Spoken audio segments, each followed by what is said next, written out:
مساجد میں یا آدمی نماز پڑھ رہا ہوتا ہے تو موبائل فون بعض لوگوں کو غلطی سے یاد نہیں رہتی اس کی رنگ ٹون جو بند کر دیں، تو موبائل فون جو آن ہو جاتا ہے، تو جب آپ کا موبائل فون آن ہو جائے نماز کے دوران تو وہ بیسٹ کیا کرنا چاہیے اس بندے کو، اس وقت کیا کرنا چاہیے؟ آیا وہ وہاں بند کر سکتا ہے یا کیا کرے؟ ہاں نہیں، فقہا نے یہی لکھا ہے کہ اگر ایسی کوئی صورتحال پیش آ جاتی ہے کہ وہ موبائل کی ٹیون جو ہے وہ بند کرنا بھول گیا ہے، تو اگر نماز کے دوران فون آ جاتا ہے تو اس کو وہ بالکل بند کر سکتا ہے،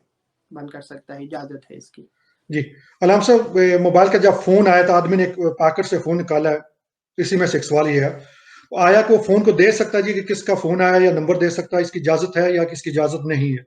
لیکن پراپر اس کو پڑھنے نہ لگ جائے، لیکن بند کر، ظاہر بات ہے جب وہ بند کرے گا تو وہ دیکھے گا بٹن کدھر ہے، اس کی نظر پڑ ہی جائے گی کس کا فون آ رہا ہے، نام لکھا ہوگا، تو جی اتنے میں نماز نہیں ٹوٹتی۔ یعنی صحیح، موبائل جو ہے وہ آنے سے پہلے ہمارے فقہا جو پرانے ہیں انہوں نے یہ لکھا ہوا ہے کہ اگر ایسی کوئی صورتحال پیش آ جائے، مثال کے طور پر کوئی بندہ نماز پڑھ رہا ہے اور ہوا چل رہی تھی، کوئی پیج جو ہے، کوئی صفحہ جو ہے وہ اس کے سامنے آ جاتا ہے اور اس کی نظر پڑتی ہے اور اس کو سمجھ بھی آ جاتی ہے کہ اس پہ کیا لکھا ہے، تو اس سے جی نماز نہیں ٹوٹتی۔ امام طحطاوی جیسے فقہا نے یہ چیزیں پہلے بیان کی ہوئی ہیں، تو لہٰذا اگر موبائل ہے اس کو بند کرنے کے دوران اس کی نظر پڑ جاتی ہے، اس کو یا میسیج ہے اس کو سمجھ آ گئی سامنے کچھ لکھا ہوا ہے، تو جی لہٰذا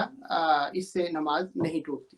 ہاں، جی خود وہ پڑھنے نہ لگ جائے، جب تک وہ کلام نہیں کرے گا، اس کو پڑھے گا نہیں باقاعدہ، تو اس سے نماز نہیں ٹوٹے گی جب تک وہ نہیں پڑھے گا۔ جی